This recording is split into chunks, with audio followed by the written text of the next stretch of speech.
Hi everyone. In the last class, we have seen the concept of navigation bar. Generally, if we represent this navigation bar in horizontally, we can call it as horizontal navigation bar. If we represent the same in the form of vertically, we can call it as vertical navigation bar. For example, so in the previous class, we have implemented this black color navigation bar. This black color navigation bar, we will call it as horizontal navigation bar, whereas the left side panel yellow color, we call it as a vertical navigation bar. Navigation bar means when you click on a particular thing, it will be related to a new web page that is called as a navigation. Okay, that collection of elements, if you arrange them horizontally, we call it as horizontal navigation bar. If the collection of those elements arranged vertically, we call it as vertical navigation bar. In addition to this, we have also seen various kind of advanced form elements which are available in HTML 5.0 version. Okay, like for example, uh, email as a value for the input tag. Okay, range as a value for the input tag. Like that, we have seen various kind of input tag elements. Okay, fine. If you observe here, yeah, fine. These are the various kind of like color picker, email as a field, a number, range, search, URL, telephone number. These are all the various kind of tags that we have seen. These are all available in the version HTML 5.0. Okay, fine. So while explaining this HTML 5.0 advanced form tags, we got an error actually. If you go for that, see actually what happened is whatever the error that I am getting, I may just make it as comment so that it won't disturb my class, right? Yeah, fine. So now what I will do is I will once again uncomment. I will explain the reason why we are not getting. I have once again I made refresh. What happened? We are getting only two tags as visible, meta tag and progress tag. What about all the remaining? Those are all not executed because the reason is here the progress tag having an end tag, but we didn't declare that. That is the reason this the remaining all the code is not executed. If you go for save, if you go for refresh, observe all the getting in the output. Yeah, fine. So this is the only mistake that we did in the previous class. Yeah, fine. Now in today's class, what I am going to do is let us see the concept of pseudo classes, and various kind of pseudo elements. Various kind of pseudo elements. Along with this, I will go for various kind of counters, CSS counters, and also one more thing. So up to now, what we did is, if you take an element, for that element, I can apply the background color. I can apply the background color like red or green or blue or any color, meaning that I can able to apply only single color as a background color. Single color as a background color. Applying this single color in how many ways we can do it? We can do it in the 6 ways, like hexadecimal format, RGB format, normal text format. Like that, we have 6 ways to apply a color. Yeah. Or for a particular element, I can go for adding a background image. Go for adding a background image. Now my requirement is I would like to go for applying the background color of an element with combination of more than one color. With combination of more than one color. Then we'll go for the concept of CSS gradients. So we'll see CSS gradients also in this class itself. Yeah. Okay. Fine. So let me take the new slide. Yeah. Fine. First, we'll dive into the concept pseudo classes. Pseudo classes. Yeah. Fine. So before going to explain these pseudo classes, let me go for a create a form. I will create a form. I'll create a form, and on that form, I will apply various kind of pseudo classes. Yeah. Then I will explain what is the reason for using the pseudo classes and what are the various kind of pseudo classes are there. I will explain all those. First, before that, I will create one form so that you can easily understood here. Yes. What I will do is uh, I will take this entire code, copy, Control N, Control V, and I will once again save. Yeah, I'll go for it as forms.html. Okay, fine. Now what I will do is to avoid confusion, I am removing everything. So I will make this logo code, as well as instead of krishna.css, I will create one more new CSS called forms.css. Form.css, and I will remove all these. I will do is from navigation to everything. I will remove everything. Amma.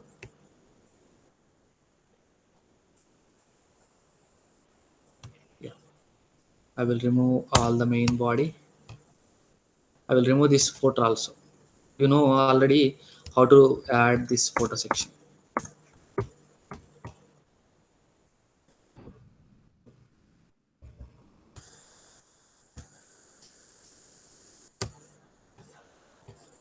CSS where I have forms.html.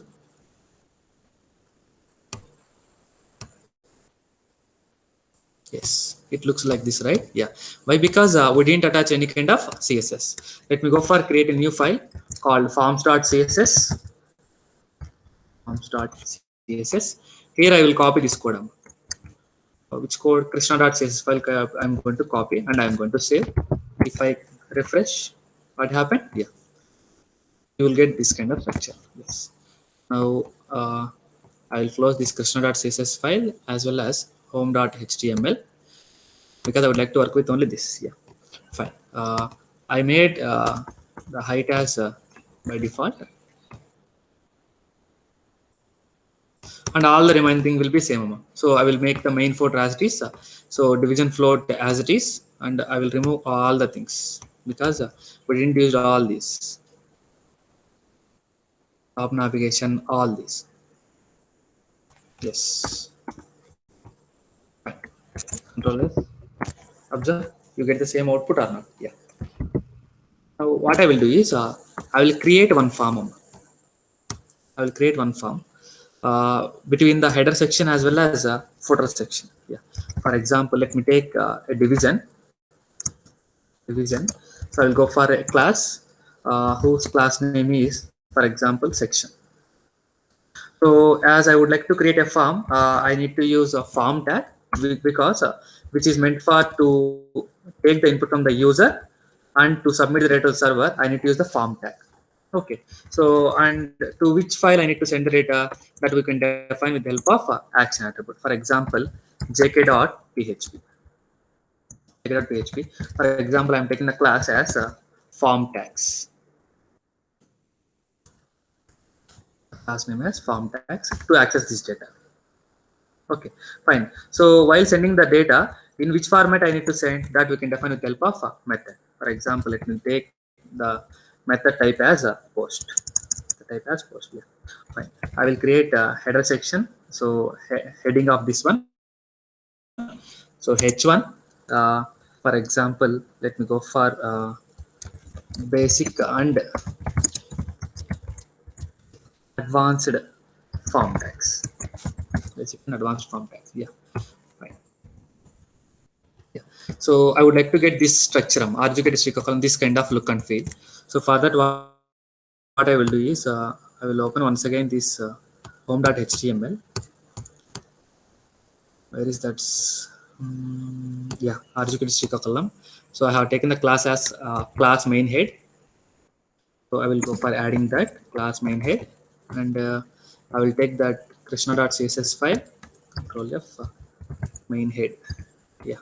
So I will copy this entire code.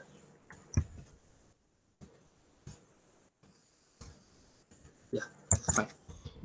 Observe, guys. Ultimate refresh. Yeah. Basic and advanced form tags. We got the same kind of heading. Fine. I don't want this one also right now. Fine.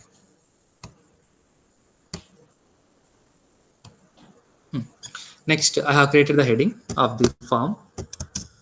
Now what I will do is I will go for I will try to add various kind of mm, all the form tags. So while defining those form tags, in order to apply various kind of styling rules, what I did is I made a particular syntax for that. Like for example, I have taken one division. So that division name I am calling it as class row.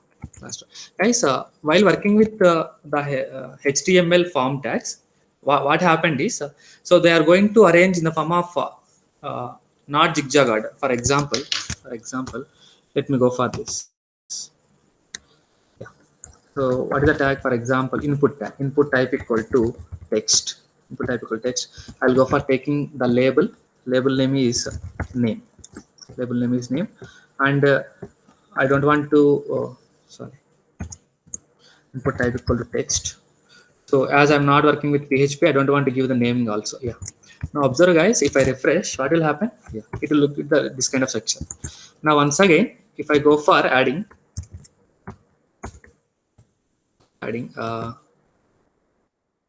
password, if I go for adding password, I will take it as input type equal to password. Yeah, fine. But to get more look and feel, what I will do is I will follow one particular structure so that it will yield the better output. Observe what I did is yeah, I will take one division. That division name as class equal to row. Class equal to.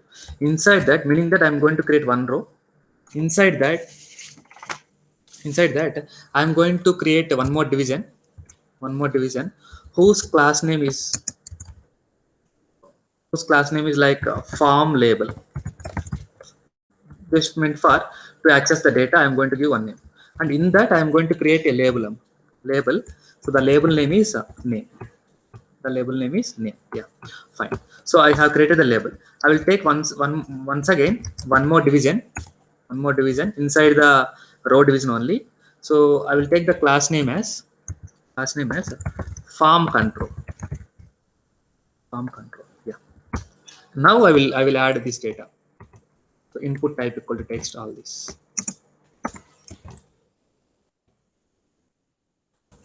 Yeah.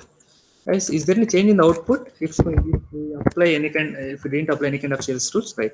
So as label is a kind of the thing, see, observe, I have written this label in the form of between the division tag. So division is a block element. That is why we are getting in the next line.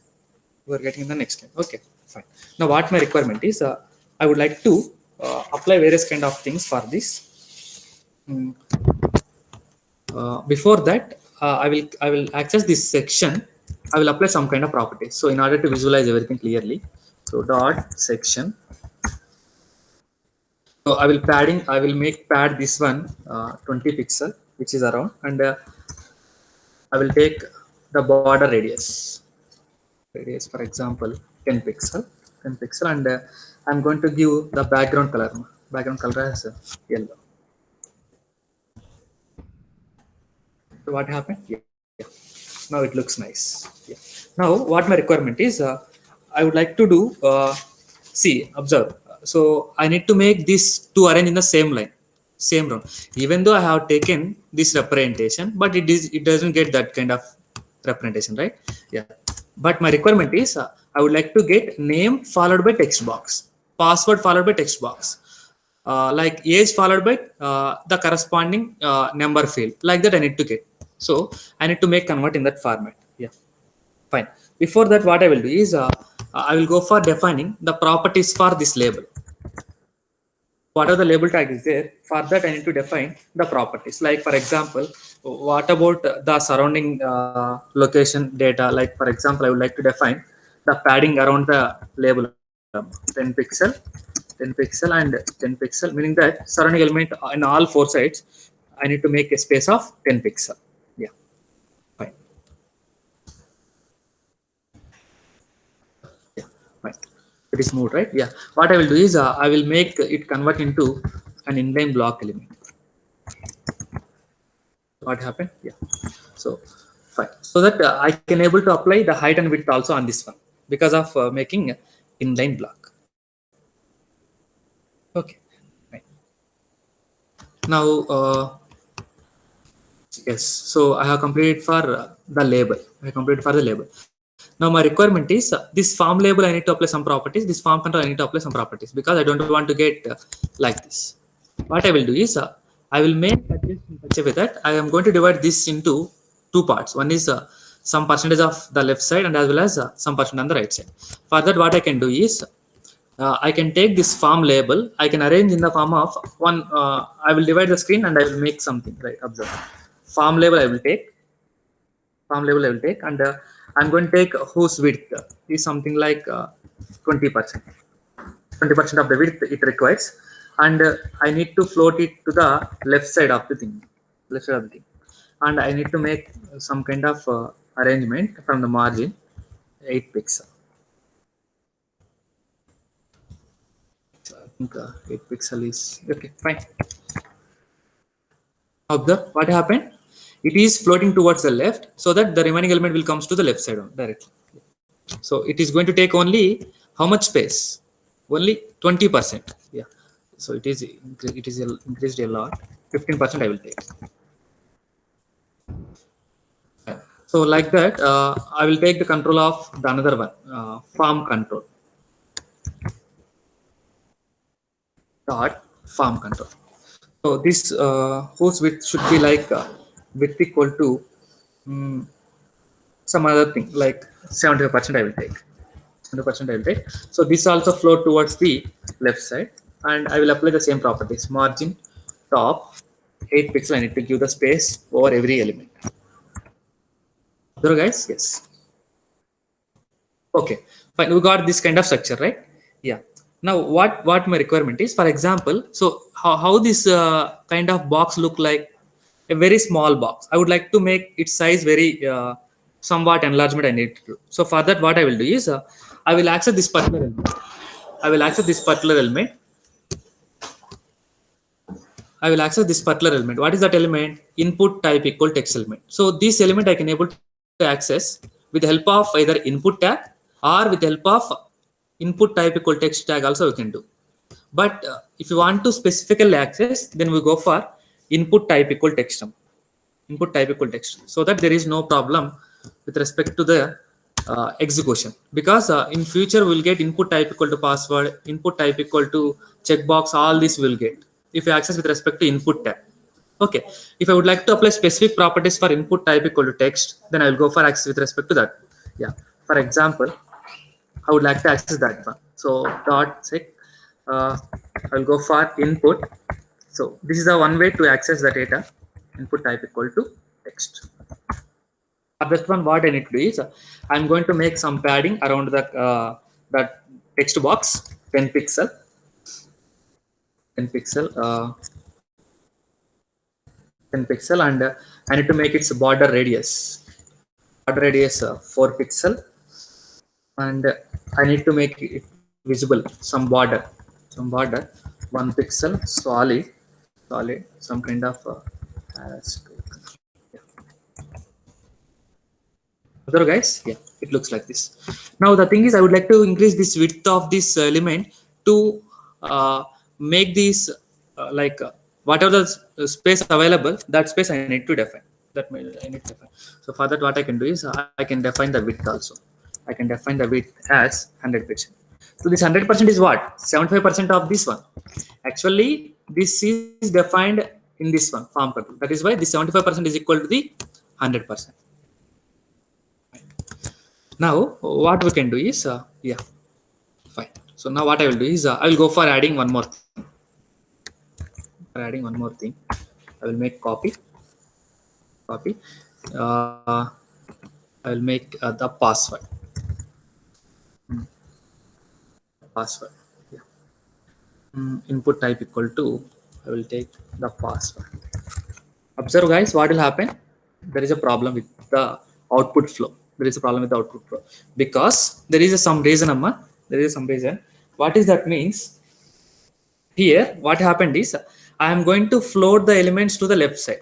I'm going to float the element to the left side. Whenever I'm going to place the next element, it is trying to place from this particular location onwards. It is trying to play because I made two divisions. It is trying to place this particular location.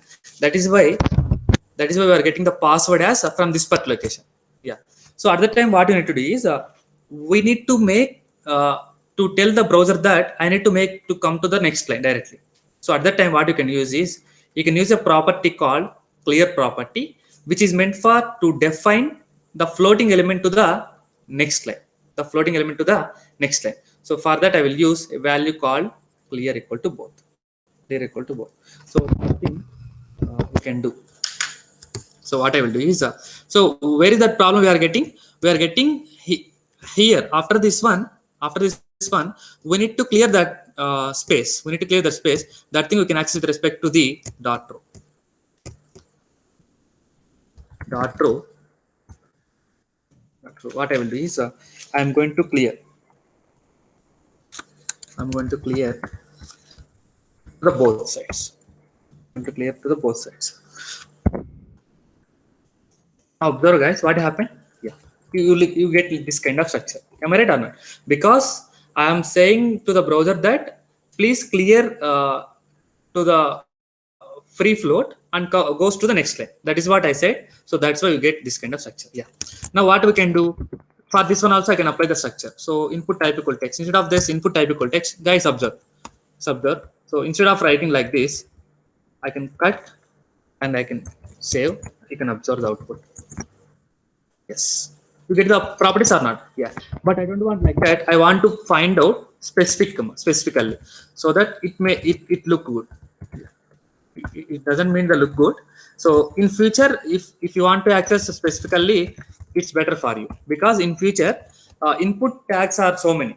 Input tag we can use for multiple tags, but I don't want to apply for all input tags. I want to apply for only text or I want to apply for password.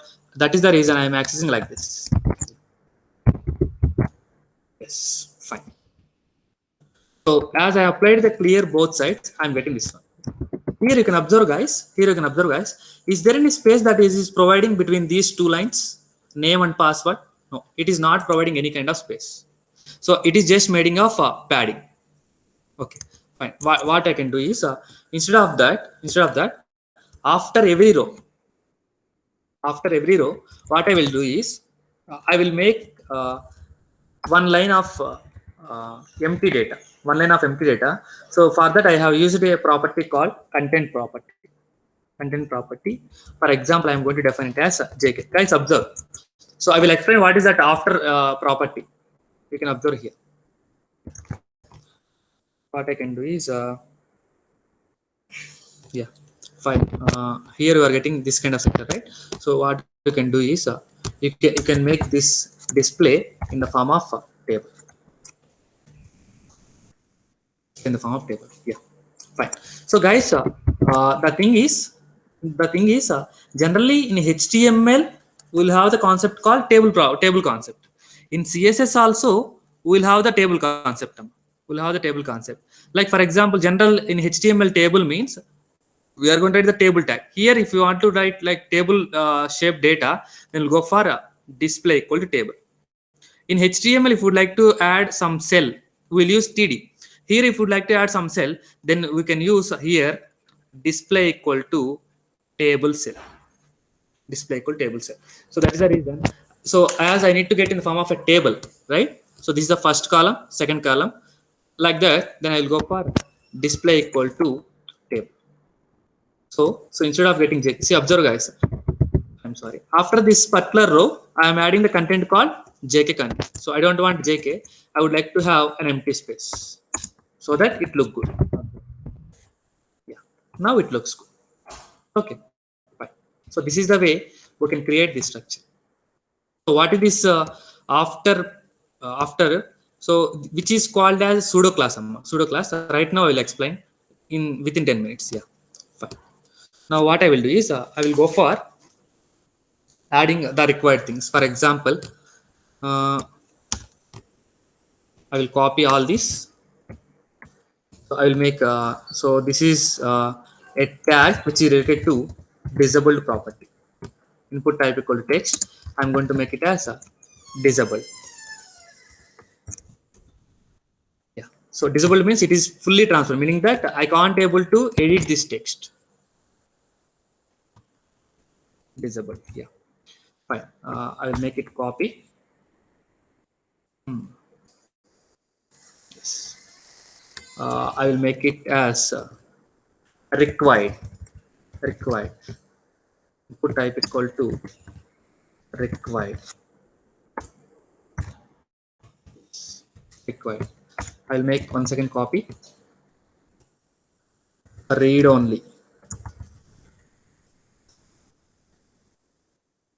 Read only.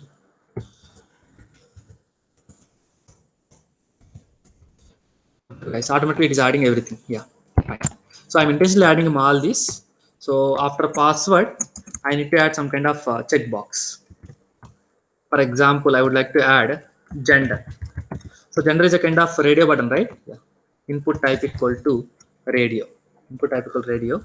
And I will add 1 second, one more thing. Input type equal to radio. Input type equal radio. You know already for radio buttons, you need to give the same name. Otherwise, both will be selected. Name equal to observe what happened. Yeah, it looked like this, right? Now I can provide this is male, this is female, male and female. Yeah, fine. Select, only one will be selected. Next, I will add various kind of subjects. Subjects. So we need to select at least at most 3 subjects. For example, what I will do is input type equal to checkbox. Input type equal to checkbox. Yeah. Input type equal checkbox. Input type equal checkbox. So this is related to, for example, WT, and this is related to DBMS, and this one related to data structures. Observe the output. Yeah. So it looked like this kind of stuff. For example, I would like to get some kind of a bar around this one. I would like to place some heading for this one. Then what I will do, I can access it over a field set tag, right? You know, the field set tag which is available in the HTML 5.0 version. Field set tag. Yeah. And if you would like to define the heading for that one, I can use the legend tag. Legend tag. For example, subjects. What happened? Yeah. So it will take a maximum of like this only. Okay, fine. So if you would like to select, yes, it will be selected. Next, I would like to add various kind of branch details. Various kind of branch details. Like for example, select your branch. Select your branch. So for selecting, we can use a tag called select tag. Select tag. Select tag. Yeah. Fine. So closing of select tag. So in that, if you would like to add something options like option, then you can go for option. Yeah, option CSC.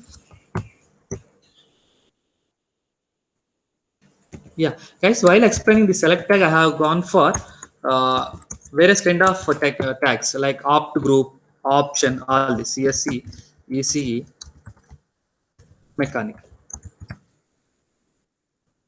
Yeah.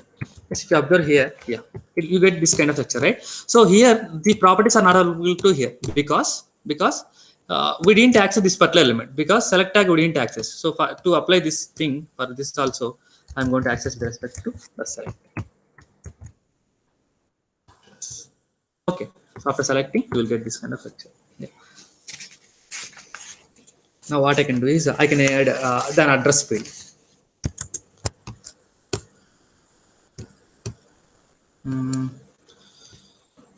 So, yeah. I'm sorry.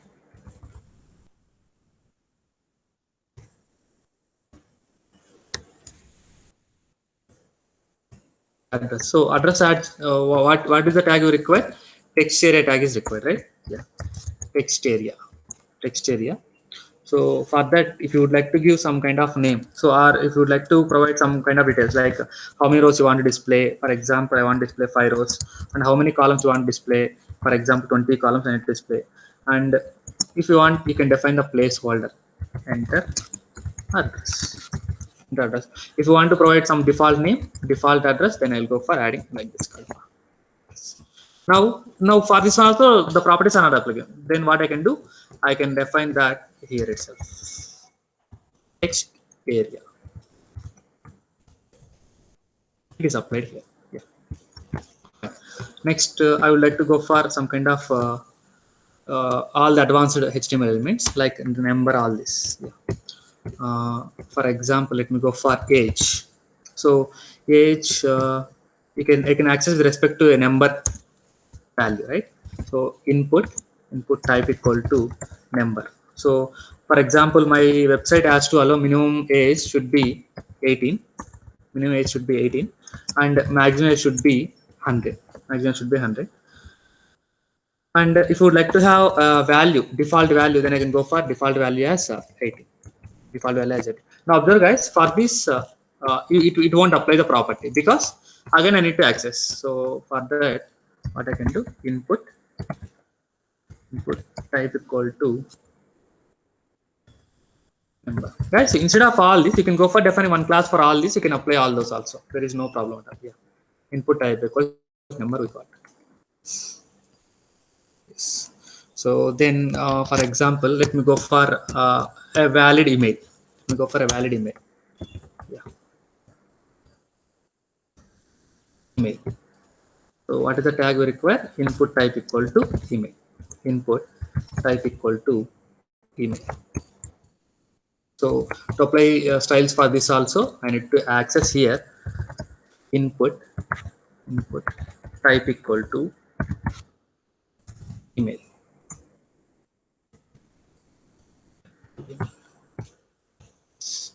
Applying.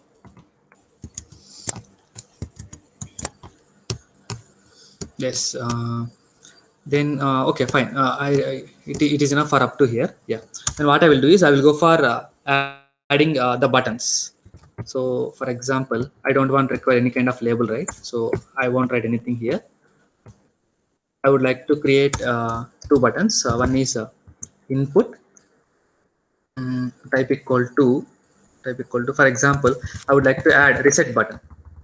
Reset button we can add, and I would like to add register button. Input type equal to, so for that submit the data, submit button I need here. For example, I would like to rename this value equal to register. Equal to register. For this one also, I will define value equal to clear.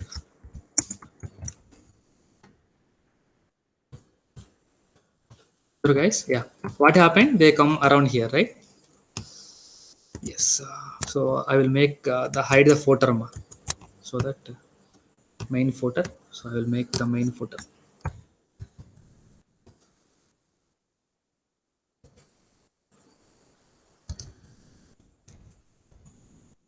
Sorry. Input display.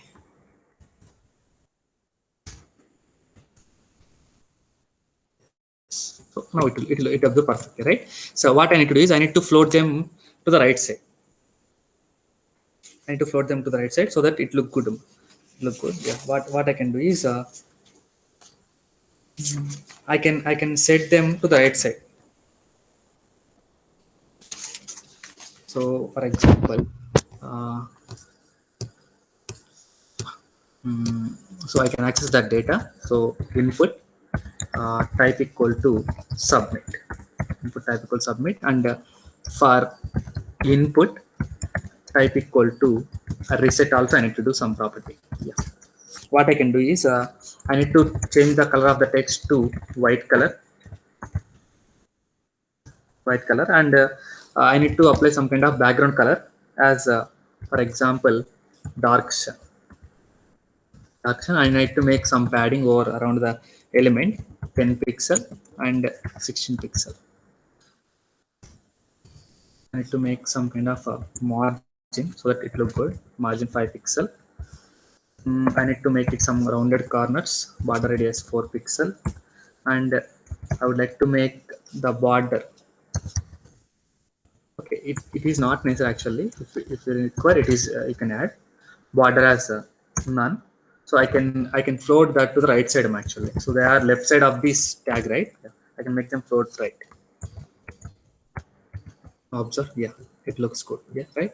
So whenever I place cursor over here, I need to change this cursor also. For that I can use a property called cursor property actually. So there are various kind of cursors are there, ma. Observe, if I click refresh, automatically whenever I place cursor over here, automatically its pointer, its cursor will be changing, meaning that cursor is a kind of property, is a property which is meant for to change the cursor, which is meant for to change the cursor. For example, whenever you are trying to submit some kind of anywhere, if you want to make it, like you will observe this kind of symbol like loading, or you can observe some kind of pointer type symbol, or you can observe some kind of this kind of symbol. Like that we will have various kind of cursor symbol. So right now what my requirement is, I would like to make it as a link. I would like to make it as a kind of navigation. So that is the reason I changed the cursor to the pointer type cursor. Yeah, fine. Whenever I place cursor over here, I would like to make the change of the background color. For example, input type equal to submit. Input type equal submit. On that, if I place cursor, then I need to change the background color. As for example, not green, yellow. I will make the gray. And on clear, input type equal to reset. If I place the cursor, I need to make it uh, danger indication like red color. I need to, yeah. Observe, whenever I place cursor over here, green color, because you are registering. Clear, red color I am getting. Yeah, fine. So fine, this is a simple form, so where we can access the data from the, yeah, fine. So I have created form right now. Yeah, now we'll go for the concept of pseudo classes. Pseudo classes. So what is the meaning of these pseudo classes? So these pseudo classes are meant for to define the state of an element, to define the state of an element. For example, for example, uh, whenever I place cursor over anything, what properties I need to apply? For example, whenever I am in this particular text field, what I need to do? Or whenever I am going to check particular item, what I need to do? Like this, what I need to do.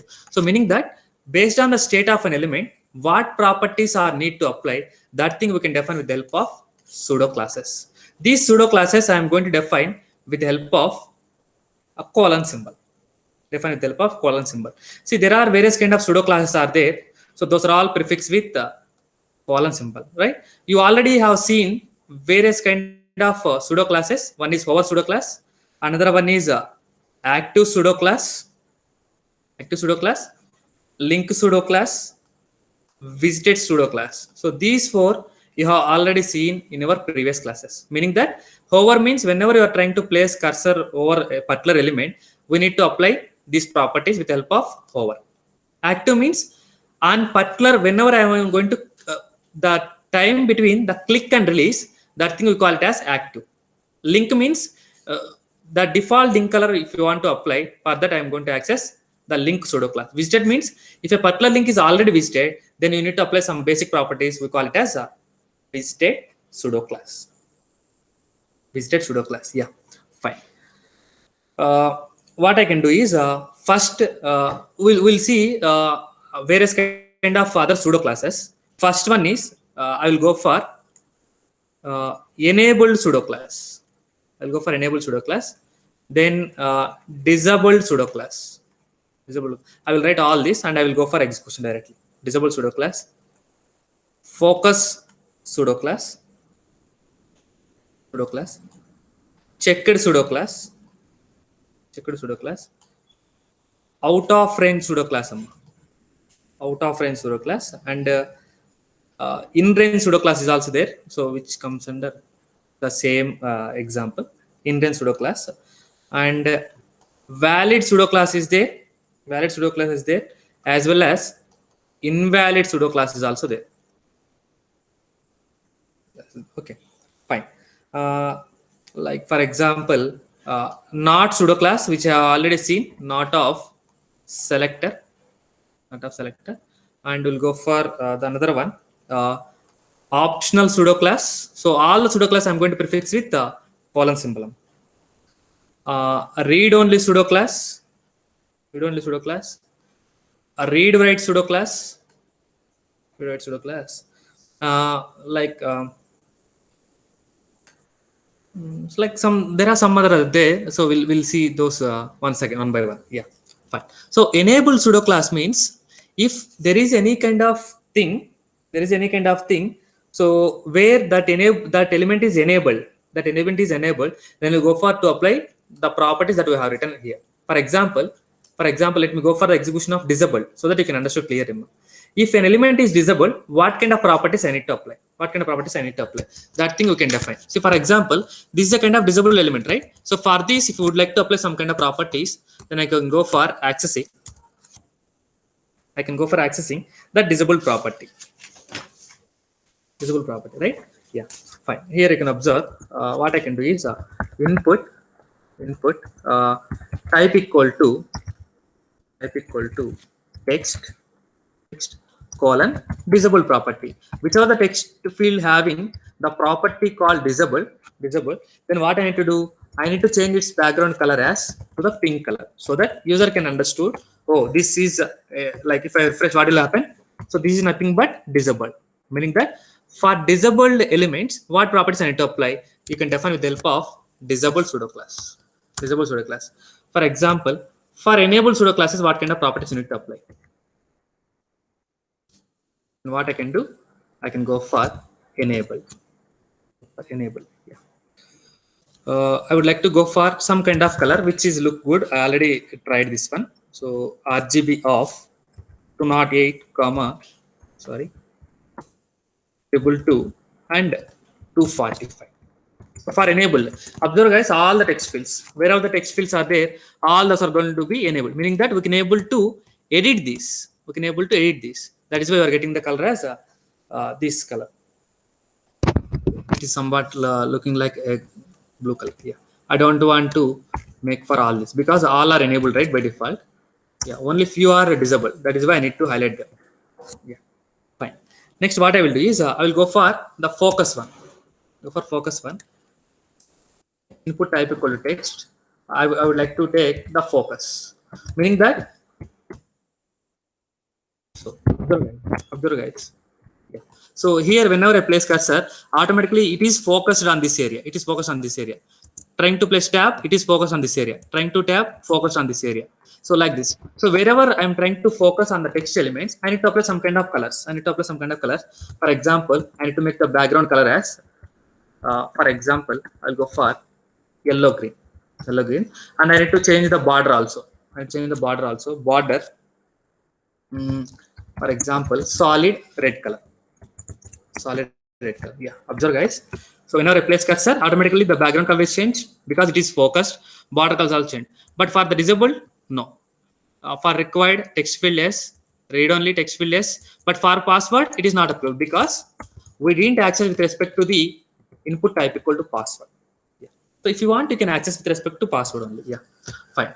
And wherever you observe the checked items, you would like to apply some kind of properties. Like for example, height is 40 pixel. Width also some 40 pixel. Wherever, see, observe, whenever I refresh, what will happen? Yeah, I have selected this one. These properties are changing. Checked. These properties are changing. WT, checked items. This property is changing. DBMS, data success. Meaning that for checked equal checked, wherever you observe, if you would like to apply some kind of properties, we'll go for pseudo class called checked pseudo class. Here also, if you would like to go for specifically, then I can go for only input type equal to radio.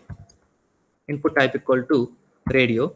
Only this property will be applicable for only radio buttons, not for the checked button. See, observe, not applying for this one. So I don't want, I would like to make the user more size for all the liquid item. That is why I taken the checkered pseudo class. Checkered pseudo class. And for example, I would like to go for the out of range. Out of range. I need to access the out of range pseudo class. Meaning that whenever user is trying to enter the data, we would like to define some kind of properties for that. For example, let me take this age field. If the user is entering the less than 18 field, I would like to get the background color as some kind of red color. If he entered the valid data between the 18 and the 100, then I need to apply some kind of background color. Yeah, then I will go for, so wherever the input fields are there, for that I would like to validate. For example, out of range, if meaning that what is the specified range for this age field? 18 and 100. If we specified outside of the range, that is the meaning of this one, out of range, then I need to get the background color as red color. The background color as red color. Yeah. Observe. Refresh. Something like 7. Automatically background color is changed to red color. For example, 29. I didn't apply any kind of property. For example, I would like to define a property called in range property. If it is valid, if the defined value is with valid range, then I can go for applying some kind of color, hash 99FF99, some color. It looks somewhat, yeah. So 18 is a valid range, so that is why it is getting this. For example, I am making some 15. Automatically get the red color. 105 red color you are getting. Am I right or not? So that is based on the state of this particular text field. Based on state of this particular number field, it is going to change. It is going to apply various kind of properties. That is the advantage of this one. Yeah. Fine. That is the advantage of out of range and in range pseudo classes. Yeah. Fine. Let me go for next valid and invalid pseudo classes.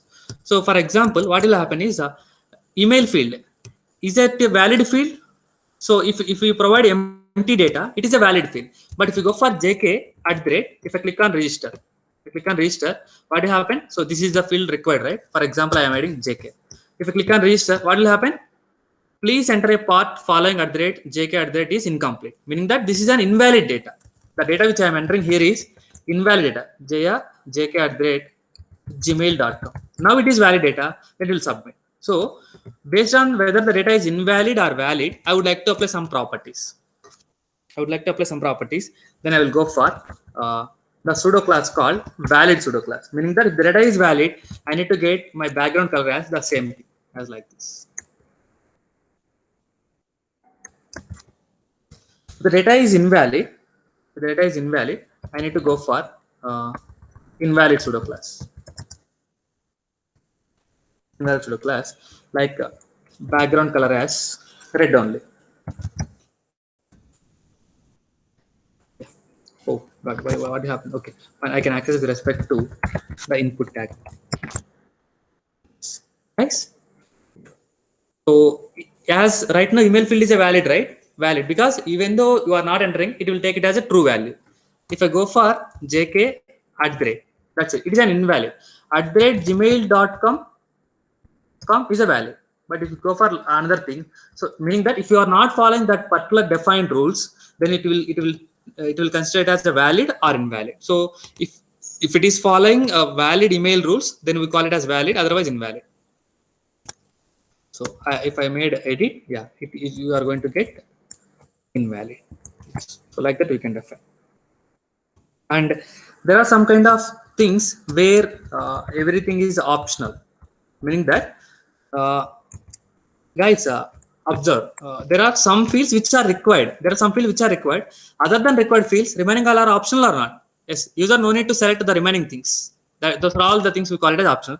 So at that time, if you want to specifically provide some kind of indication, then I can go for defining some kind of property. For example, I would like to define it as orange. So other than required, all will be converted to the optional one. Am I right or not? Yeah. And there are some kind of things where you can write read write, meaning that fields which are going to which are eligible for to read the data as well as to write the data, then we'll go for the property called read write property. Read write pseudo class. Yeah, input type equal read range. Then I'll go for the background color as something like brown color.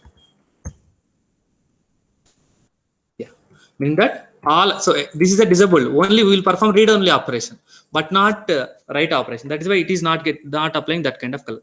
Yes, this is also read only. That is why it is not getting the brown color. Yeah. So like this, we'll use various kind of pseudo classes. Not only these pseudo classes, we'll have various other kind of pseudo classes are also there. Like first child pseudo class is there. First child pseudo class is there. I have defined already. Nth child pseudo class is there. Nth child of some parameter, like where even, odd, or any number, Nth last child pseudo class is there. So here you can pass a number. So as these are all pseudo class, we need to prefix with the colon symbol, right? First child means which is meant for to select the first child of a parent.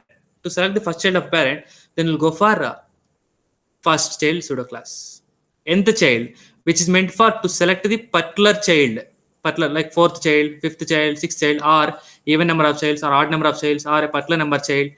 At the time we'll go for nth child pseudo class. Guys, while explaining the CSS tables concept, I have taken this example. Yeah, I want to take here once again, right?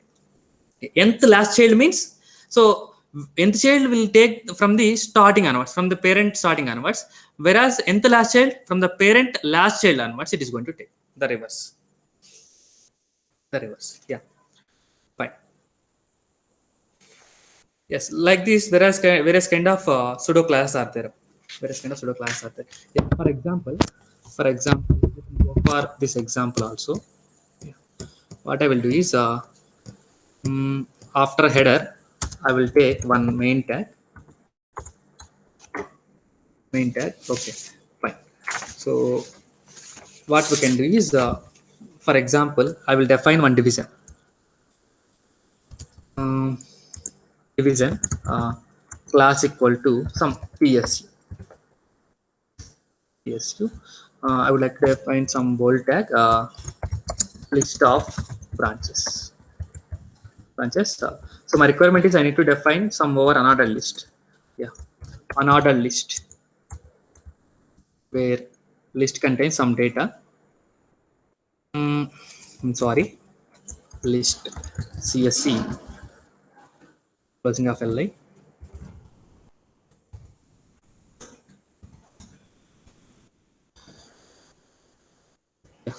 CSC, ECE, mechanical, civil.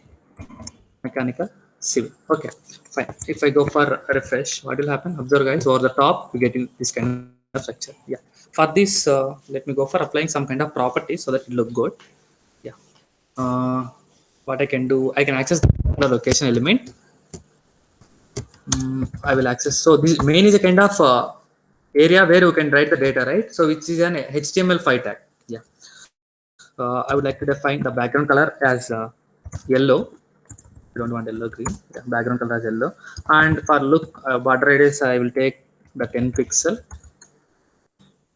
Yeah, fine. That's it. Yeah. So I got this kind of structure. Yes. You can observe, guys, here. So for this unordered list, what is the first child? CS is the first child. I'll make all this align. CS is the first child, and EC is the second child. Third child is mechanical. Fourth child is civil. But from the last, civil is the first child, mechanical is second. Like this, you can consider. Yeah, fine. For example, I would like to access the first child of every unordered list. Not only this particular unordered list, every unordered list I need to access. Every unordered list I will need to access. Yeah.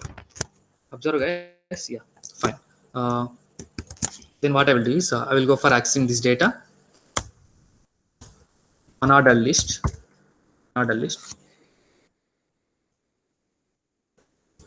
Yeah, so we'll go for li colon first child. So wherever it is there, first child. So I need to get the background color as blue. That's it.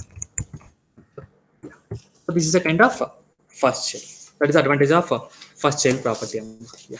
So similarly, for example, nth last child. For example, li colon nth child. Nth child. I'll go for example, four are there, right? I'll go for the background color as pink color. The background color as pink color, meaning that fourth child you are going to get the color as a pink color. Fourth child you are going to get the color as a pink color. Yeah. Now I will make comment. I will go for making nth child of every even data. Every even data. So I have already defined while explaining the concept of tables. Yeah. Every even data. See, observe. Second row, fourth, sixth. If I add for example, once again I'm going to add. Once again I'm going to add all these. It is going to add dynamically. I don't want all this. Yeah. Like this you can use. Similarly, if you want to go for odd, you want to go for odd. Yes, odd. For odd things it will apply. For number I have already defined. Yeah. I'll make a comment. Instead of saying nth child, I will go for nth last child. Nth last child. For example, nth last child of 1, meaning that last thing it will apply the blue color. Nth last child of 3. Second one you will get the apply color the blue color. So like this, we can use various kind of pseudo classes. Okay. Not only this, we'll have the another type of pseudo classes which we have already seen. Like first line is a kind of pseudo class is there, which is meant for to identify the first line of an element, or first letter pseudo class is there, which is meant for to identify the first letter of an element. So like this, we'll have the pseudo classes.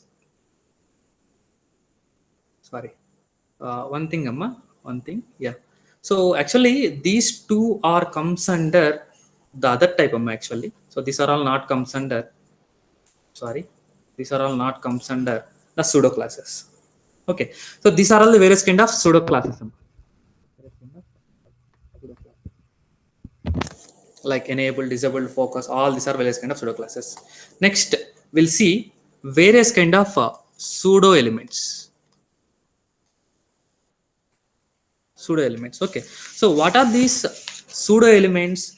These pseudo elements are going to prefix with double colon. All pseudo elements are going to prefix with double colon. So the purpose of these pseudo elements is which is meant for to style the elements at various parts, not for our entire part. Like for example, if you would like to apply some styles to the specified parts of an element, then you'll go for pseudo element. For example, let us take there is a para. In that element, I would like to apply some kind of specified properties to the first line. Then I'll go for pseudo element like first line pseudo element. If you would like to apply some kind of specified properties to the first character of this line, then I'll go for a pseudo element called as first letter. Yeah. For example, I would like to add some specified data before some element, then I'll go for taking a pseudo element called before pseudo element. If you would like to add some data after a particular element, then I'll go for a pseudo element called after. If you would like to add some kind of properties to all the markers of the list items, then I'll go for a pseudo element called marker pseudo element. And there is one more pseudo element which is selection pseudo element, meaning that whenever you are trying to select a particular data, observe, yeah, whenever you're trying to select a particular data over like this, then if you would like to identify that thing, we'll use a pseudo element called as selection pseudo element. So at that time, what properties you need to apply, you can apply those properties. Okay, guys, so what is the difference between these pseudo classes and pseudo elements? I will make it clear. Pseudo classes and pseudo element. These are all very, very important actually. Pseudo classes are going to prefix with single colon. Pseudo elements are going to prefix with double colons.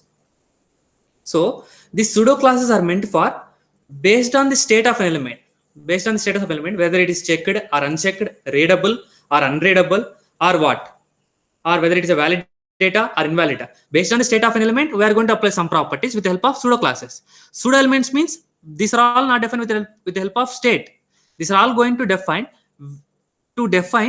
or to style a part of the element. To style a part of the element, then we'll go for pseudo elements. Pseudo element.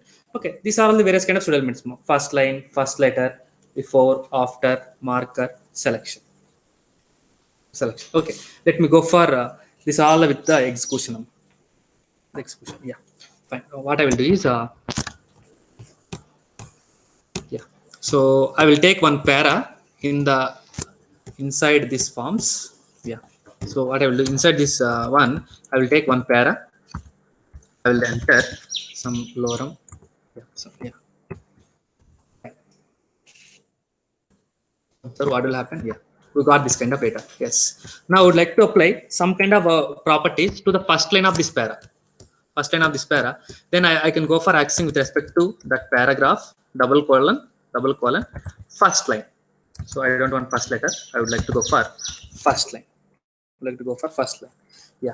So I would like to change the just any property you can apply. Actually, you can go for. So any property means we can apply the thing. See, only the first line it will apply some property.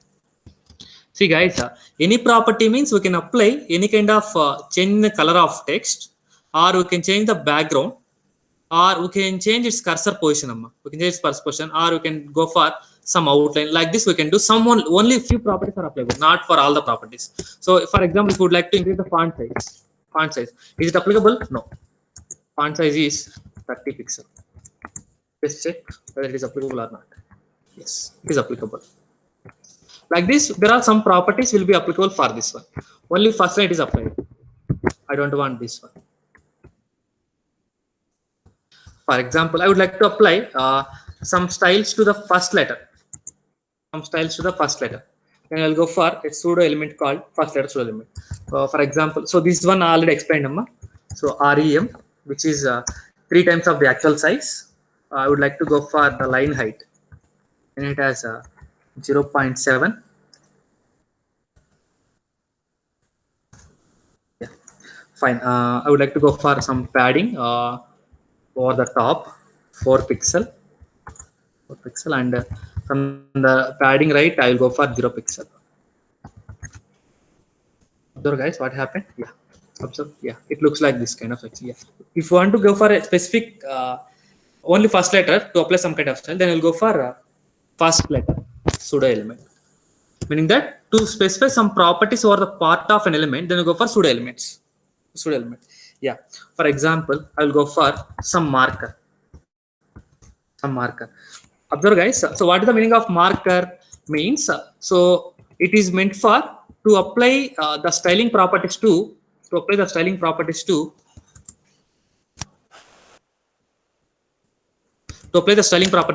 all the list items. For example, I would like to go for color as red color. Observe guys, here the list item, the color as black color. If you go for refresh, what will happen? This color will be changed to red color. So list item changes. Yeah, that is the advantage of this marker pseudo element. Yeah. Next, I will go for that selection. Selection pseudo element, meaning that whenever I'm trying to select, guys, observe, whenever I'm trying to select this data, is there any properties are changing? No, we're just getting the black background color as blue. I don't want that. I would like to get my own background color. For example, I only apply only simple color called pink color. Whenever I select this data, observe the background color is changing or not? Yes. So meaning that in the entire document, wherever you are trying to change, wherever you are trying to whenever you are trying to select the data, you would like to apply some kind of property, then I'll go for the selection pseudo element. Yeah, fine. And what about this all? I think before and after are there. Yeah. So which are meant for to define or to add some data before an element, to add some data after an element. Then we'll go for before and after pseudo elements. Yeah. For example, guys, observe. I would like to add some image over before CSV website. That so what I will access. I will access with respect to before pseudo element, and I would like to add some image after this created by JK data. So that is the reason I will access with respect to after. So where these are all available, so which are available in the heading section, right? So this is these two, yeah, fine. So what I will do is before this data, before this data, before this data, I will go for before. I'll go for before pseudo class. I would like to add some content. I would like to add some content. So point is whenever you're trying to use, whenever you're trying to use to add some content, right? So I'm trying to insert some data. For that content, you need to define with the help of content property. Content property. If you'd like to insert an image, I'll go for the general function called URL function. If you'd like to add some text, then we'll go for defining over the double quotation. Yeah, fine. I hope you already seen this after property. Yeah. See, observe. After a particular row, I'm going to add a content called blank content. Blank content. Yeah. That is example for after pseudo. After pseudo element. Yeah. So before I need to add some content. So what is that content means? I would like to add some URL. Some URL. jk1.png. So which is a logum actually. jk1.png. I would like to refresh. So guys, so before this text, I'm getting some image or not. Similarly, I would like to add some image after after this h3 tag. So I'll go for content. Content equal to URL of. So I already downloaded an emoji. So which is smile.png. Sorry guys. Yeah. So guys, you are getting some data or not? Yes. So we have it. So like this, we can use these pseudo elements. So to modify some parts of the element, then we'll go for all this kind of structure. Okay, fine. Now, what my requirement is, I would like to go for the another concept called CSS counters. CSS counters, yeah, fine. Observe, guys. So what this CSS counters will do is, these CSS counters are meant for the counting purpose. Like generally in Java or in any kind of programming language, what we are going to do, we are going to take some variable. So that variable initialize with some value, and if you would like to increment, you can go for increment, decrement, or you can go for decrement. Similarly, here if you would like to count some value, for example, I would like to get the structure. First branch CSC, second ECE, third mechanical, fourth civil. In second ECE, I would like to get like 2.1 WT, 2.2 Java, like that you want to get. Meaning that I don't want to write all these counting numbers. Instead of that, I need to add them dynamically. That feature we can get with the help of CSS counter sum. So what does this CSS counters? These CSS counters are simply a kind of variables which are going to maintain the state of a particular element. What is the state of particular element? Meaning that the corresponding value of that particular element.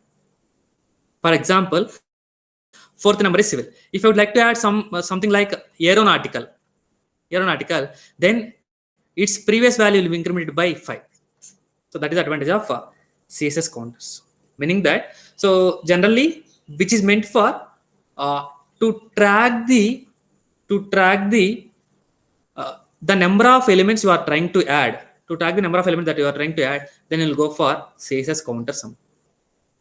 CSS counters. Okay. So here we'll use various kind of properties.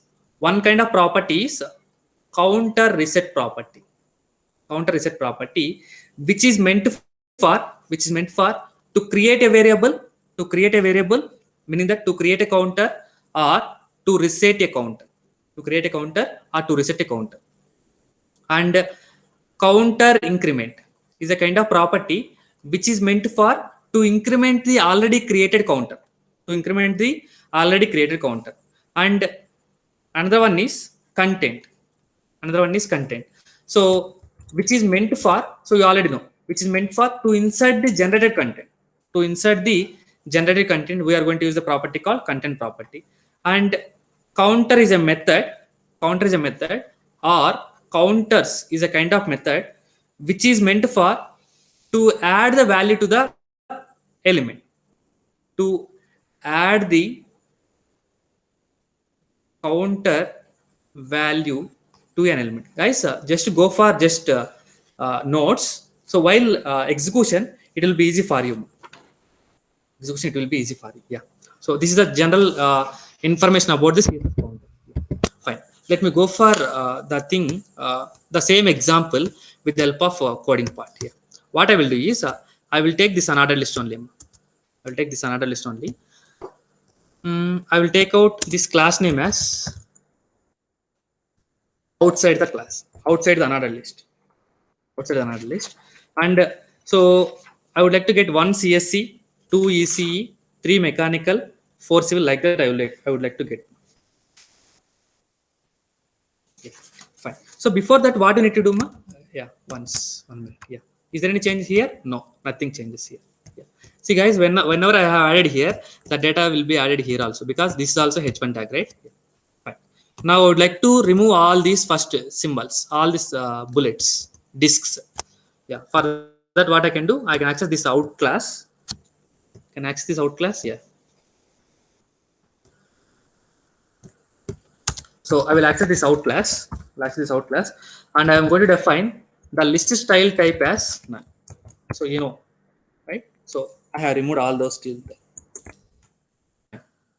Now what I will do is, so instead of these list types, I would like to have a numbering here. So for that, what we can do, so to make it starting of the number, I need to go for counter reset. Counter reset, which is meant for to create a new counter, or used for to reset the existing counter. To reset the existing counter, I would like to create a counter, right? So for example, that counter name is section. So if that section counter name is already existed, it is going to reset here. As the section counter name is not exist, it is going to start this counter. Yeah. Fine. Okay. Fine. Observe what will happen. Is anything is changed here? No. Fine. For another list, I have defined the counter. But where I need to add for LI items? I need to add. So for that, what you can do is, I can access these LI items. In the out class. I need to define LI. So for all these LI items, what I have to do? I need to increment the counter value. What is the counter name? Section counter. I need to increment. Yeah, I have incremented the section counter. After incrementing the section counter, what I need to do? I need to add some data. Where I need to add some data? That data I need to add before the LI. Yeah. Before the LI. So what data I need to add? That you are going to define with the help of content property. Content. For example, I'm going to add the content like branch space. So you need to define the, you need to use the help of counter method, so that I can able to add the data. Counter section. Yeah. So guys.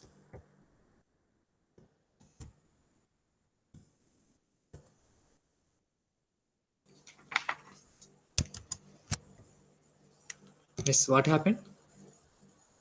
Counter of section. Yeah. So branch. Yeah. I forgot to place here some content. I'm going to define this. The branch 1 CSC, branch 2 ECE, branch 3 mechanical, branch 4 civil. Yeah. For example, user tried to add some content. LI aeronautical. \li. Automatically what will happen? Without changing the code, automatically its counter value will be incremented to branch 5. That is the advantage of this CSS counter sum. See what happened, guys. Here I would like to access this list item. Before that list, I need to add some data. What data I need to add? That I'm going to define with the help of content. Before adding that content, I would like to increment this data. So what data I need to increment? The counter having some value whose name is section. That data I need to add here. Yeah, fine. But my requirement is what? I need to add some kind of thing like 2.1, 2.2, like that I need to add. Yeah, fine. For that, what you can do is I need to modify some data, right? Yeah. So here, what I can do. So inside that ECE, I will go for defining one more unordered list. Yeah, fine. That class name as in class. So inside the class that I'm, so for general meaning, I am defining like that. I'm going to define the li, for example, WT, our subject WT, li Java. Yeah, fine. Now what we can do is if you go for like this, if you go for refresh, what will happen, guys? Yeah, here it is mistakenly getting like branch 3, branch 4, branch 5, branch 6, branch 7, but it is the correct way? No. Where is the problem you will get? You can understood, right? Yeah, here you can observe inside this outer unordered list, wherever this li tag is there, for all those I need to increment the value and I need to add this content. That is the meaning of this one. But wherever this li items you need to consider, or we need to consider for only the child elements. I need to consider only for child element. I need to consider for only for the child element. That is why I need to go for greater symbol. So greater symbol is a kind of what? Relationship selector, right? So which is meant for to define only child selector. Space means descendant selector. Wherever that li is there, for all those locations it is going to apply. But if you go for greater than symbol, then you'll go for only the child selectors, not for all. Observe. Yes. Fine. I got this data. Yeah. Now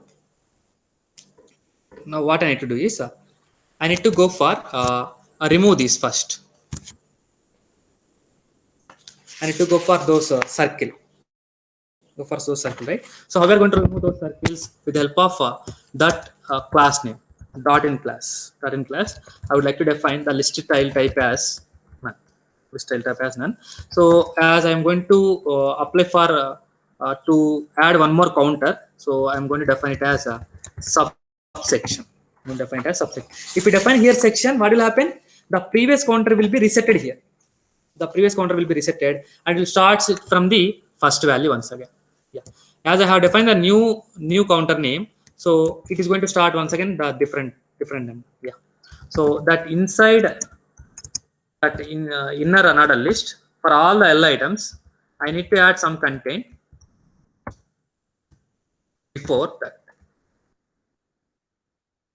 For that, what you need to do? You need to increment the counter. What is the counter I need to increment? Subsection counter increment. If you increment the section counter increment, what will happen? This 2 will be incremented with 3. Increment will be 3. After that, here you will get the wrong answer. So I need to add some content. So which data I need to add? For example, I need to add the counter of subsection. Observe, guys. Here what will happen? Yeah, 1, 2 you got. So I don't want 1 colon 2 colon. I want to have 2.1, 2.2, like that I would like to get. So where is the 2 values available? In which counter the 2 values available? Which is available in the section counter, right? So what I can do is I can go for the function counter of section followed by. Observe what I'm saying is to add the counter value to the existing element, I need to use a function called counter function. That is why I have taken this counter function. 2.1, 2.2. Yeah, fine. In future, if somebody has added some kind of list as data structures, what will happen? Automatically it will be incremented here. Guys, this concept will be helpful for us while discussing the concept of JavaScript. So in JavaScript, uh, it will be very helpful for us. It will be very helpful for us. Or while working with PHP to get, so what will happen is we are trying to retrieve some data from the database. To retrieve some data from the database, at that time it will be helpful for us. Yeah, fine. So this is all about the concept of CSS counters. Okay, fine. Next, we'll see gradients. Gradients. It will be very interesting actually, because it will yield more look and feel. More look and feel. Yeah. Yes, guys. So, guys, know already. You know already. For example, I'm trying to access some kind of background. So background color is orange, or background color is some kind of pink color, or whatever it may be. Yes, I will get only a single color. Will get only single color. Yeah, I don't want to have pink color. I would like to have orange only. Fine. What will happen is, guys, for an element, I can add my background color. I can add my background color. Only that color is a kind of single color, not a combination of more than one color. Not a combination of more than one color. So this element can be a body of the page, or a division, or a section, whatever it may be, or a paragraph, whatever it may be. For all those, if you would like to apply some kind of background color, I can apply only single color. Single color. Yeah. If you would like to add more than one color, if you would like to add more than one color combination, then I will go for CSS gradient sum. CSS gradient. That more than one color, generally in body, in any kind of element, we can add actually, but it will look like a part like this. I hope you understood, right? See what will happen. Observe here. Here in this part, I have defined the background color as yellow, and again in this part also I have defined the background color as yellow. But if you observe, this color is suddenly changing to orange. This orange color is suddenly changing to yellow color. It doesn't look good. It doesn't look good. Instead of that, what will happen is to define smooth transition between various colors. To define smooth transition between multiple colors. Then we'll go for CSS gradient sum. We'll go for CSS gradients. Okay, fine. So these CSS gradients are of two types. One is linear type gradients. Another type is radial type gradients. Linear type gradient means which looks some plain, like it will follow some linear structure. For example, this is the kind of body of the page. This will follow some linear structure, either from top to bottom, or from left to right, or diagonally, or like that. It will follow that structure. Whereas coming to the radial gradients, it will take the radius of the web page. Meaning that it is going to take the center of the web page. And it will apply the colors. This kind of structure.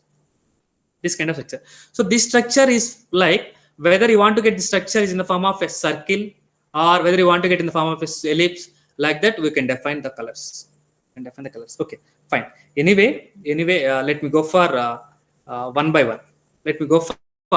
So you understood right now, right? Gradients means CSS gradients means to apply more than one color smoothly for any kind of element. Then we'll go for CSS gradients. Smoothly means, so this is a hard thing, right? So suddenly suddenly changing the color. I don't want that. I want to have a color like smooth changing. Yeah. So there are two types. One is linear type gradients. So in this linear type gradients, what will happen is we are going to change the color smoothly from one color to another color, either from top to bottom, or bottom to top, or right to left, or left to right, or you can go for diagonally from left corner to rightmost corner, or left side top corner to rightmost bottom corner. Like that we can change the colors. Okay, so to work with these linear gradients, So you already said we require at least two colors. We require at least two colors. Yeah. So among these two colors, first color is referent, starting color, and second color is ending color. Second color is ending color. Yeah. So there is a property actually. So to work with this concept, so that property method is uh, linear gradient method. Linear gradient of first parameter is direction. In which direction you want to get this linear gradient color, and second parameter, third parameter, and so on defines colors. Defines colors. If you define the first color and only two colors like red and green, it will start from the red and it will end with the green. Direction, based on this direction it will define. This direction it will define. Yeah. So instead of defining this direction, you can go for defining angle also. You can go for defining angle, or you can go for defining diagonal direction also. Fine. Okay, fine.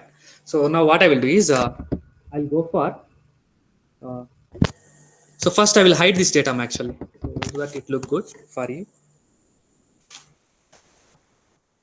Yeah. Fine. So what are those elements? One is this main, right? Main. Hmm. Where is this main?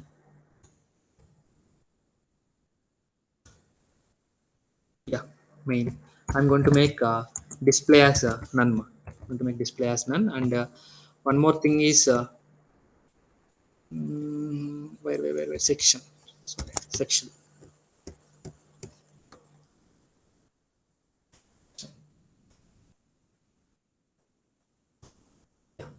I'm going to make this display also none. Have a plain background color as orange. Plain background color as orange. Yeah. Now I would like to apply various kind of gradients. Various kind of gradient. Okay. So this linear gradient method, I need to add. I need to add in a property called background image property. Background image property. Yeah. So background image property is referred to add the linear gradients. All these things. Yes.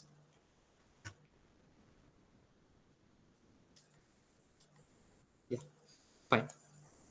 So what I will do is I will access this data. So I will go for background color. So I would like to make this as a comment. So to add various kind of gradients, I would like to create. I would like to use a property called background image property.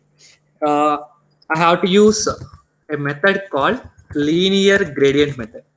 This is a method called linear gradient method. Yeah, fine. For example, I would like to define the color as red. Sorry, yeah, the color as red. Is anything is applied? Yes. Sorry, we didn't apply any color because so I already said if you want to work with any kind of linear gradient or gradient color, you require at least two colors. I'm going to define it as a green color. So what happened? Red color applied, green color, red color, green color, red color, green color. Yeah. Observe. So here the color also evenly distributed. So from first part, from the header section, the red color is evenly distributed and the green color is evenly distributed, and also smooth changing from red to green color. That is the advantage of gradient. Advantage of green. If you go for adding one more color like blue color, one more color like blue color, you observe red, green, blue, smoothly changing. If you go for adding one more color, yellow, that also smoothly changing. Red, green, blue, yellow, smoothly changing. Yeah, fine. So for example, now what I will do is I will go for accessing this section. I will enable them actually. So what will happen? How the look and feel? Yeah. Observe in the background. What will happen? This is entirely filled. First start with red color. Start with red color, and followed with some changing green, blue. Changing green, blue. Yeah. So like this, we can use this gradients. This program I made. Yeah, one second. So these properties are changing actually. So I have used an element. That is the way it splits completely as a one single element. If I didn't use, it will be split like this. So while adding background images, what will happen? If it is a very small, it is going to add like completely row wise, row horizontal as well as vertical. Like this also here, the colors are going to add. Colors are going to add. So here, the colors are evenly distributed. The colors are evenly distributed. If you would like to distribute in the form of uneven, for example, red color I would like to have 10%, green color I would like to have 30%, and blue color I would like to have 60%. 60%. Then I'll go for uneven distribution also. Observe what happened in this particular division. Red color is 10%, green is 30%, 60% is blue color.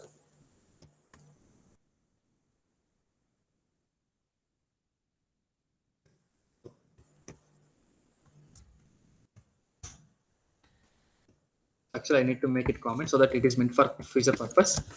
10%, 30%, and 60%.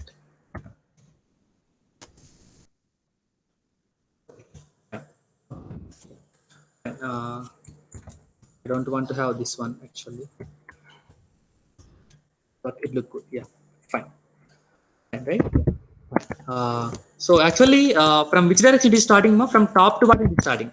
For example, I would like to go for Control A. Sorry, Control C. Comment. Like copy it and paste here. I would like to start towards right side. Towards right side. Observe what happened, guys. Here, yeah, the property is to right property. To right property. The direction you want to define with help of to right. Eyes observe from left to it is going to start RGB for RGB. For example, I would like to go for left side, meaning that from right side I need to get to left. Right side from right side RGB. So this is a kind of smooth transition. Smooth transition. Okay, fine. So like this, we can use the direction property. Yeah. Or if you would like to go for some like diagonal thing, then I can go for two from where? From bottom to the right side. From bottom to the right side, meaning that diagonal. Observe what happened. Yeah, it looked like some kind of diagonal thing. I don't want all this. I need to distribute over even distribution of the color. The color is evenly distributed. So for example, I would like to go for from top right.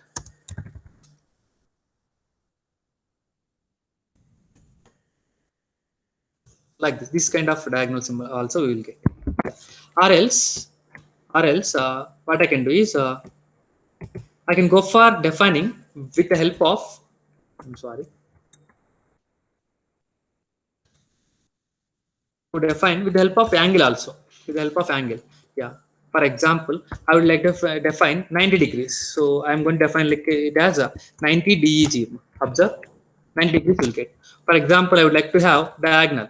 I'll go for 45 degrees. Observe, they are just getting in the form of, for example, 75 degrees. Observe some kind of diagonal. For example, 175 degrees. Yeah. Like this, you will get. Okay. So, fine. The thing here is like this, we can apply various kind of linear gradient from color changing from one color to another color. Yeah. What will happen is sometimes you need to apply the color in the form of a repetitively. At that time, we can use a method called repeating linear gradient method. Repeating linear gradient method. You can observe the output so that you can understand it easily. Uh, repeating linear gradient. Observe in the output.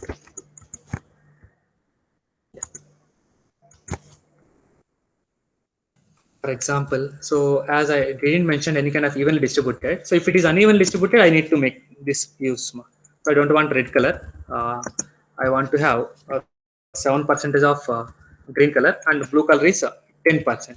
Blue color is 10%. Observe what is the output you can understand. Yeah. It look like this kind of section. Yeah, you can make it practice in different ways, Amma. For example, I would like to have 150 degrees. You get this kind of structure. Yeah. So like this, we can use all the things. See, if I go for adding once again that section,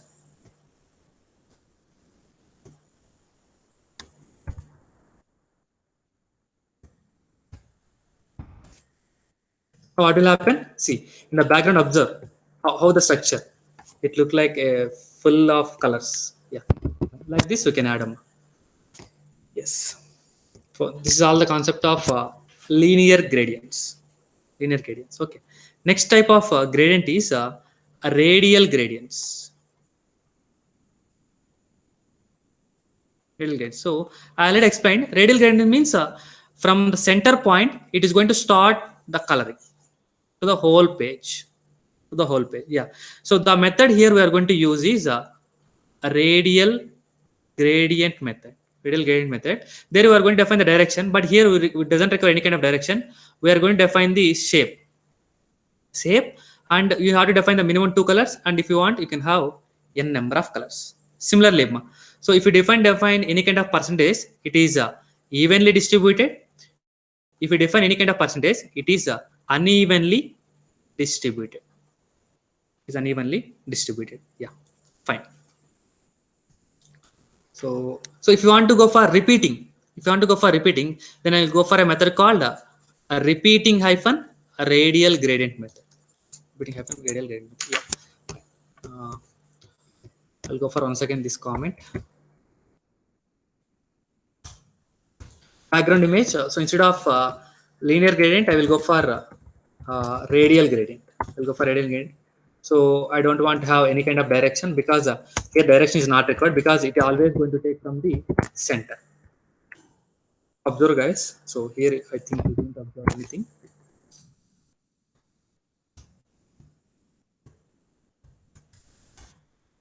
Yes, observe. It is going to start from the center. See, observe. In the center, it will take center red, green, and blue. Red, green, and blue. Yeah. Fine. Instead of this one, I am going to enable. I am going to enable that header section. Main control F main. Let me try for whether it how it will get. Observe, guys. Yeah. It looks like this kind of color. Right. So this is the concept of a radial gradient. This is the concept of radial gradient. Yeah. Here you can define like in the form of percentage also. 10%, 30%, and 60%. Okay.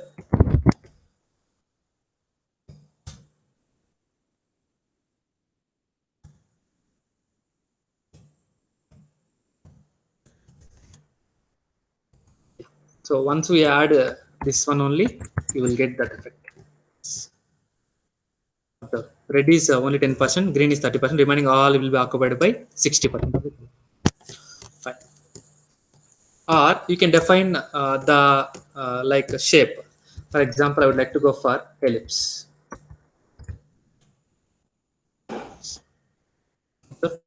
Is there any change? No. I'll go for circle.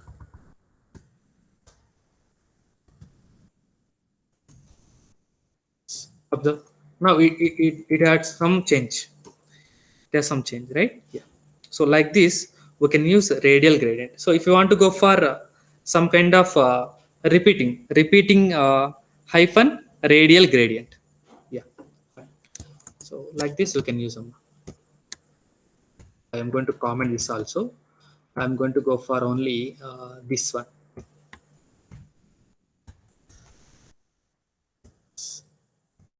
It looks good.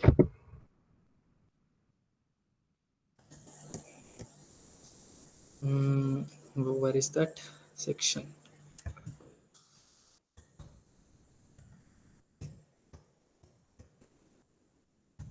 I'm going to make a comment. Yes. Observe, guys, from red to green, it is going to distribute. Yeah, fine. So this is all the concept of gradients. Gradients. Yes. So I hope you understood clearly. So what we have discussed up to now, we have seen uh, various kind of form elements, adjustment in CSS, adjustment in CSS, and after that we have seen all the pseudo classes which is meant for, based on the state of element I need to apply some properties, and I have discussed the pseudo elements which is meant for to apply some properties to the part of an element, and then I have gone for various kind of CSS counters, various kind of CSS counters. If it is required for you, then we'll go ahead.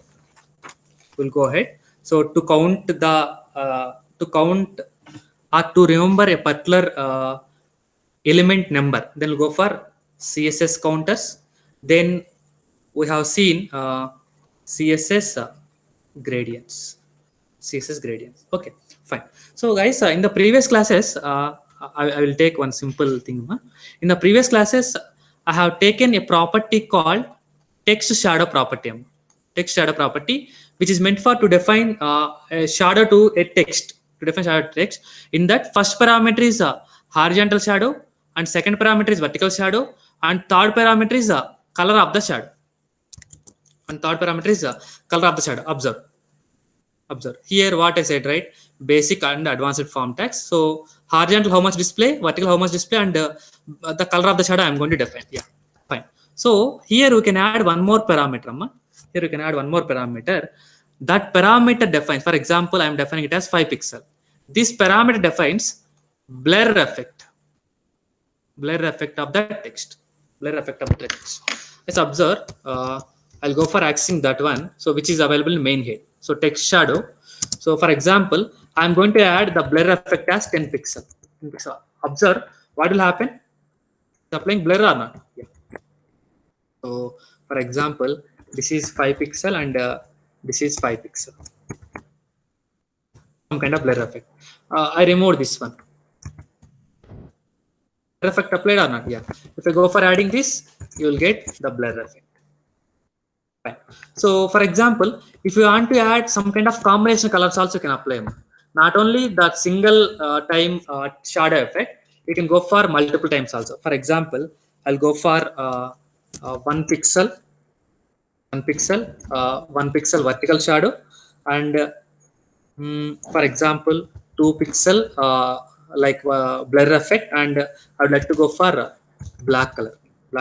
And I will go for one more time text shadow effect. So meaning that you can able to combine multiple shadow effects in for an element. I'll go for 0 pixel vertical, 0 pixel horizontal and vertical, and 25 pixel blur effect, and I will go for blue color. Yeah, one more time if you would like to add 0 pixel, 5 pixel blur effect, and I'll go for some kind of dark blue. Now check the output. What will happen? It is a combination of multiple background effects. Like this, we can use a text shadow property. Yeah, fine. Similarly, similar to text shadow, the same meaning will be applicable for box shadow. Okay, so this box shadow, so text shadow is meant for purely for only text items, for only text elements. These effects will be applicable for only text element. Box shadow is meant for to apply shadow to all kind of elements. Text shadow is apply shadow to text elements only. So how many parameters this box shadow is going to accept? 4 parameters. As like as text shadow. For example, 10 pixel, 5 pixel, and some kind of gray color. Yeah. Observe. What I can do is I can go for box shadow. For example, I can apply this box shadow to any kind of one. For example, I would like to apply this box shadow to this one for unordered list. Let me take. I will apply for this unordered list. Can I apply? Yes.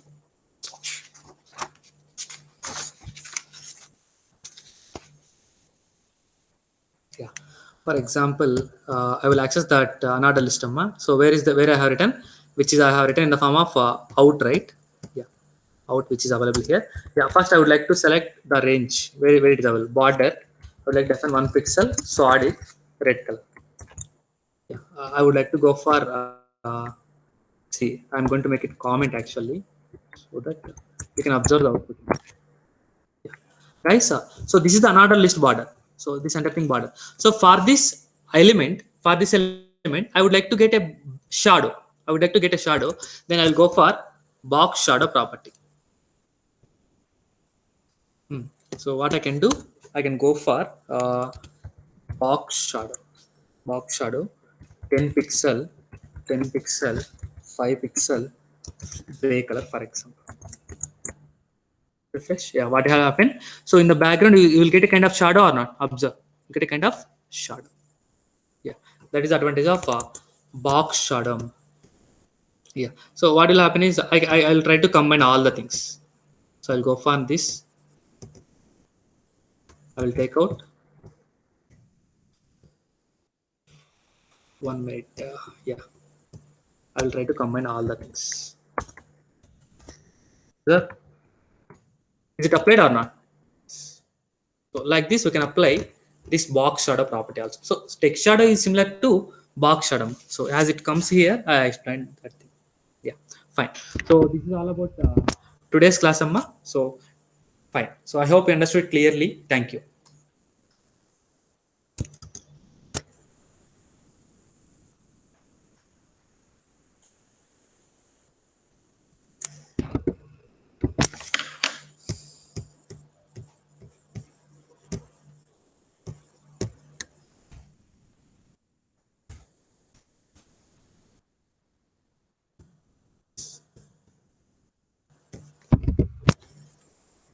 So I will activate this one.